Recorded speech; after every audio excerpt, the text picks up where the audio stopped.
BJP है तो सामने कांग्रेस, आम आदमी पार्टी और ओवैसी की पार्टी की घेराबंदी। ऐसे में 27 साल की सत्ता को कायम करने की चुनौती पर बीजेपी एक एक वोटर्स तक पैठ बढ़ाने की मजबूती से स्ट्रैटेजी बना रही है। इसमें सबसे खास 11 लाख वो वोटर्स हैं जो पहली बार वोटिंग का इस्तेमाल करेंगे।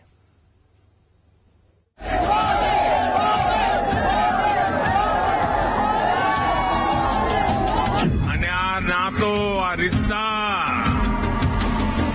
ये मात्र રાજકારણના નથી, આટાપાટાના નથી, એ તો દિલનો પ્રેમ છે, પહેલા દિલનો પ્રેમ।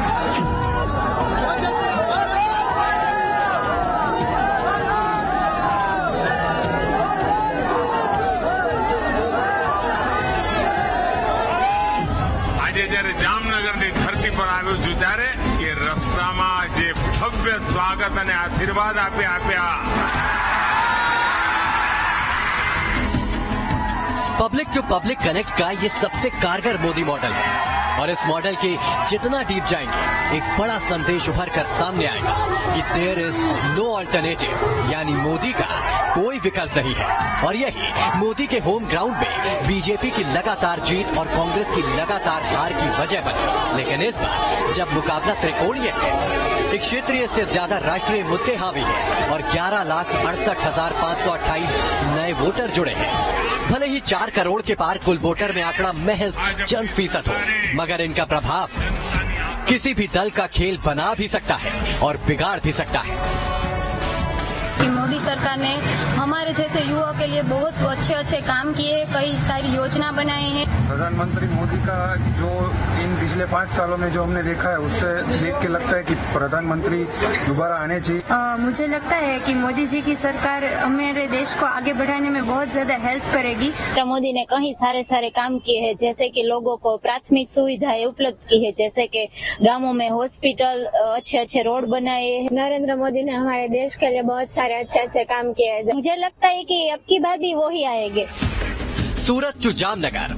सो डेफिनेटली वो बहुत बड़ी इंस्पिरेशन है इफ हम यूथ की बात करें, बिकॉज उन्होंने बहुत सारे आउट कंट्रीज के साथ बहुत अच्छे रिलेशंस बिल्ड किए हैं। मुझे लगता है कि मोदी जी ने बहुत अच्छा विकास किया है और शायद उनका, ऐसे हम सब जानते हैं कि मोदी जी बोलने में बहुत अच्छे हैं। गुजरात के वोटर जानते हैं कि मोदी की भूमिकाएं अब बदल चुकी है। वो सीएम से पीएम बन चुके हैं। बावजूद इसके अगर कुछ नहीं बदला तो वो है गुजरात की शान बढ़ाने वाले प्रधानमंत्री मोदी की लोकप्रियता का मीटर। अब आपको 16 विधानसभा सीटों वाले सूरत का हाल दिखाते हैं, जहां 2017 में बीजेपी ने क्लीन स्वीप किया था, मगर इस बार विपक्ष ने मोदी विरोधी राजनीति का एपिसेंटर सूरत को ही बनाया। और सूरत ऐसा जिला है जहां नए वोटर्स की तादाद अच्छी खासी है। ऐसे में सूरत के युवाओं के दिल की बात भी समझने की कोशिश हमने की थी। पीएम मोदी की जब से गवर्नमेंट आई है तब से कंट्री में बहुत ज्यादा इम्प्रूवमेंट हुआ है। जे मोदी जी है, इसलिए भारत का 5वें महासत्ता में नंबर आ चुका है। उनके रहते तो कितना कुछ बदल गया है, बहुत अपने इंडिया है बहुत आगे भी गया है, बाहर देशों में भी अब हमको जानने लगे लोग। कॉलेज कैंपस से चौक चौराहों तक गुजरात के यंगिस्तान के मन की बात में अभी तक ये पता चला कि भले ही ये बीजेपी के समर्थक न हो, मगर प्रधानमंत्री मोदी में इनका विश्वास है। और बीजेपी की यंगिस्तान वाली स्ट्रैटेजी को देखे तो यही फैक्टर काम कर रहा है, यानी प्रधानमंत्री मोदी के नाम और काम के जरिए युवाओं को अपने पाले रखा जाए। और इसीलिए गुजरात विधानसभा चुनाव की लिस्ट में बीजेपी ने सबसे बड़ा उलटफेर करने का दम दिखाया। जामनगर जैसी दबदबे वाली सीट पर कद्दावर नेता का टिकट काटकर युवा चेहरे रवीवा जडेजा को कमान सौंपी गई। गुजरात में युवा वोटर्स जिनके पास ना तो गुजरात में कांग्रेस राज की कोई यादें हैं और न ही प्रधानमंत्री नरेंद्र मोदी के मुख्यमंत्री के रूप में शुरुआती वर्षों में किए गए कामों के बारे में अनुभव। ऐसे में युवा वोटर बीजेपी विरोधी खेमे में न चले जाएं। अमित शाह खुद एक एक सीट पर फीडबैक भी ले रहे हैं, युवाओं से ब्रांड मोदी के तार भी जोड़ रहे हैं। और इस रणनीति को समझने के लिए आपको 8 नवंबर को गृह मंत्री अमित शाह के इस ट्वीट को जरा गौर से देखना होगा, जिसमें उन्होंने 2001 से पहले के गुजरात के हालात पर एक एनिमेटेड वीडियो ट्वीट किया था।